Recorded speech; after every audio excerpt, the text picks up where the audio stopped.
வந்தாச்சு.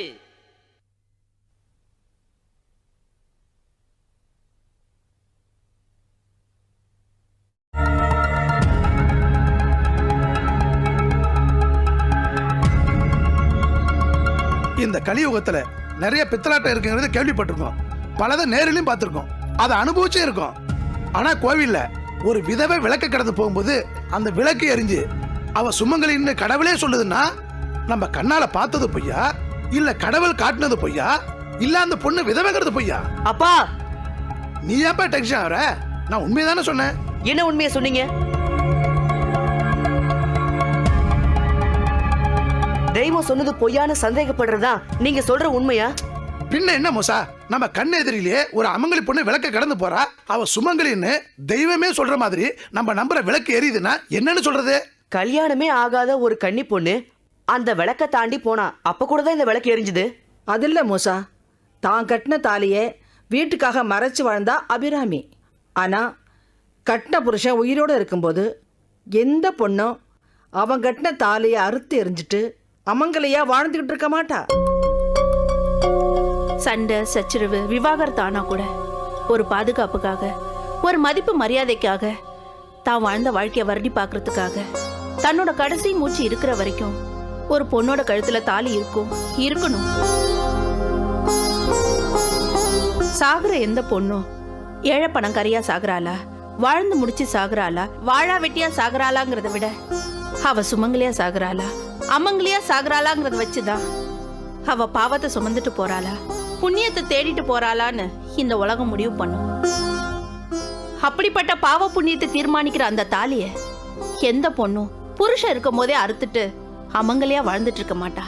அப்படின்னா கடவுள் சக்திக்கு கட்டுப்பட்ட அந்த விளக்கு அந்த பொண்ணு சுமங்கலிதான்னு காட்டுச்சே, அது பொய்யா? விளக்கு காட்டினது எப்படி பொய்யாகும் மூசா? அப்ப அந்த பொண்ணு சுமங்கலி தானே? ஆனா அவ கோலம் அமங்கலியா இருக்கே மூசா. இதுவரையில அந்த லீ மத்தவங்க தான் நம்ம குழப்பிட்டு இருந்தாங்க, ஆனா இப்ப அந்த கடவுளே குழப்ப ஆரம்பிச்சிருச்சு. இயலாமையோட வெளிப்பாடுதான் கடவுள் மேலையும் காலத்து மேலையும் பழி போட வைக்குது. நம்ம கிட்டதான் முக்காலத்தையும் காட்டுற மய கண்ணாடி இருக்குதே, அது இருக்கிறப்போ நாம ஏன் கடவுள் மேல பழி போடணும்? வாங்க அதுகிட்ட போய் அந்த பொண்ணு சுமங்கலியா இல்ல அமங்கலியான்னு கேட்டு பாப்போம். வாங்க வாங்க. அப்படியே செய்யலாம், வாங்கம்மா.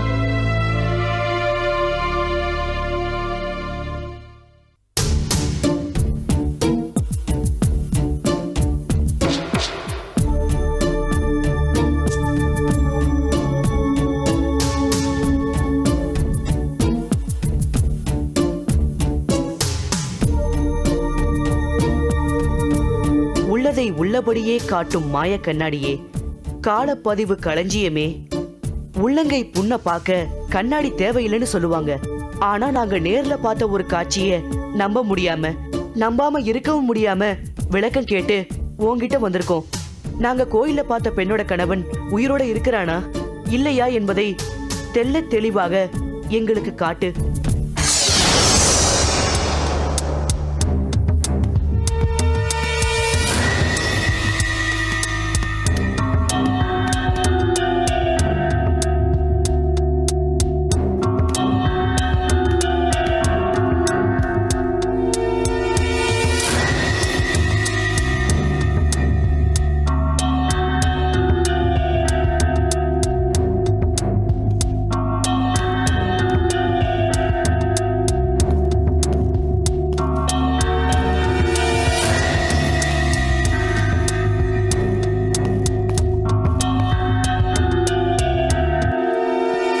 देखो कभी भी जमाना आ सकते हैं, उसे ऐसे रखो।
left. Go right.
ஏய், நீ எதுக்காகடா சிரிக்கிற? வேற எதுக்கு? சாப்பாட்டுக்கு தான். நீங்க சிரிக்கும் போதெல்லாம் நானும் கூட சேர்ந்து சிரிக்கலன்னா பூவாவுக்கு பூலோகம் போய் தான் பிச்சை எடுக்கணும். அதான் சிரிச்சேன். அப்போ நீ கணேஷ் இறந்ததுக்காக சிரிக்கல? இது என்னடா வம்பா போச்சு. அதுக்காகவும் தான் சிரிச்சேன் குருவே. ஏய், சமாளிக்காதடா. இல்ல குருவே, சத்தியமா கணேஷ் இறந்ததுக்காகவும் தான் சிரிச்சேன். தேவியோட புருஷன் கணேஷ் தீவிரவாதி போட்ட குண்டுல மண்டைய போட்டுட்டான். தேவி அமங்கலி ஆயிட்டா. இப்ப ஆயிஷா எப்படி தேவி கிட்ட ஆசீர்வாதம் வாங்க முடியும்? ஆக ஆரம்பமே நமக்கு வெற்றி. மங்கி, நீ மூசா குடும்பத்துல இருக்க வேண்டியவன்டா. ஏன் குருவே? பின் என்னடா, கணேஷ் இறந்துட்டான்னு அவங்க முடிவு பண்ண மாதிரி நீயும் முடிவு பண்ணிருக்க. கணேஷ் இருந்துட்டுதான் மாய கண்ணாடி காட்டும் போது வேற எப்படி முடிவு பண்ண முடியும்? அந்த மாயக்கண்ணாடி இப்போ என் கண்ட்ரோல்ல இருக்குதுடா.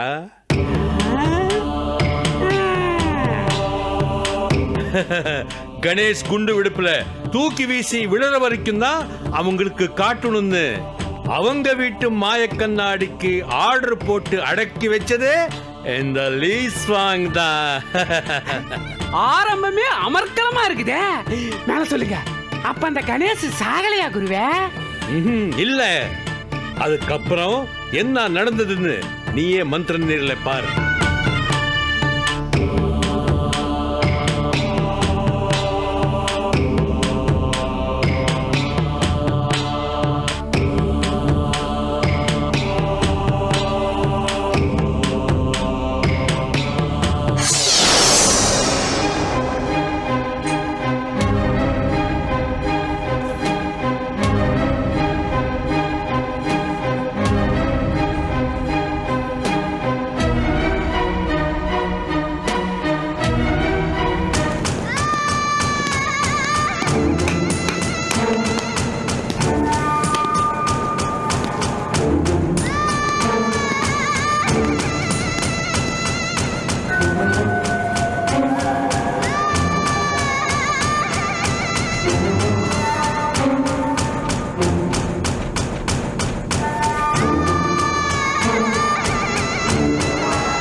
ஷபாஷ் குருவே, சரியா வேலை செஞ்சிருக்கிறீங்க.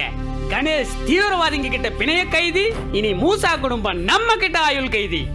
இனிமேதான் நாம ஜாக்கிரதையா மூசாவை தொடர்ந்து கண்காணிக்கணும். கணேஷ் இறக்கலையோங்கிற சந்தேகம் அவனுக்கு வந்துட்டா அதுக்கப்புறம் அவன் கணேஷை தேட ஆரம்பிச்சிடுவான். அது நமக்கு சிக்கல். அதனாலே மூசாவை நம் கண்காணிப்பு வளையத்துக்குள்ளேயே வச்சிருக்கணும். Inside our ring.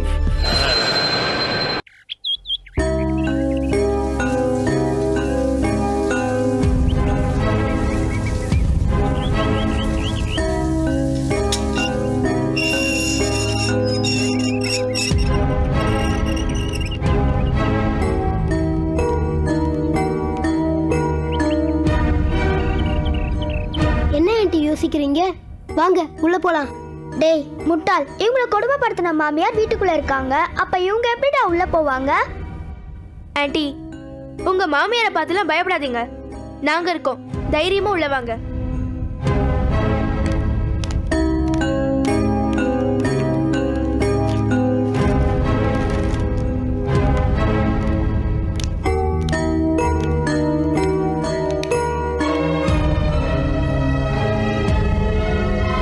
படிப்பது ராமாயணம், இடிப்பது பெருமாள் கோயில். அப்படிலாம் பேசாதீங்க. அவங்க தான் என் மாமியார் ஜானகி. வழக்கமா கிளைமேக்ஸ்ல என்கிட்ட ஒரு மந்திரவாதியோ சூனியக்காரியோ தான் மாட்டுவாங்க. இப்போ இந்த அம்மா இது நமக்கு சரிப்படாது. டே கௌதம், இந்த அம்மாவை நீயே டீல் பண்ணு. ஓகேடா. என்ன கௌரி, ஆரம்பிச்சிட்டா?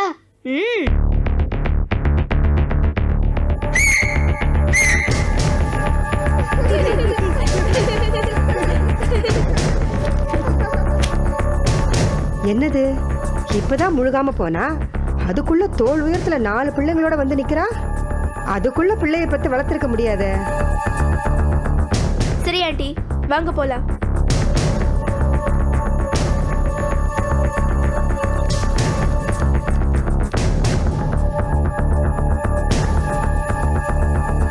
ஏ லட்சுமி, எங்கடி வந்த? அச்சச்சோ, என்ன கௌரி இது? வீட்டுக்கு வந்த லட்சுமியை வேணான்னு சொல்றாங்க. ஆமா, இவ என்ன வாரி வழங்குற லட்சுமியா? வாரிட்டு போற லட்சுமி தானே.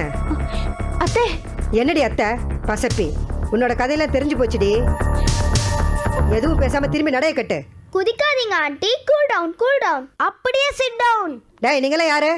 நான் கௌரி. நான் கௌதம். நான் சந்தியா. ஐ அம் பாலு. என்னமோ நாட்டுக்கு உழைச்ச நல்லவங்களாட்ட அறிமுகப்படுத்திக்கிறீங்க. இவளை கூட்டிக்கிட்டு இங்க எதுக்கு வந்தீங்க? பொறுங்க ஆண்டி, அது சொல்றதுக்கு தானே இங்க வந்திருக்கோம்.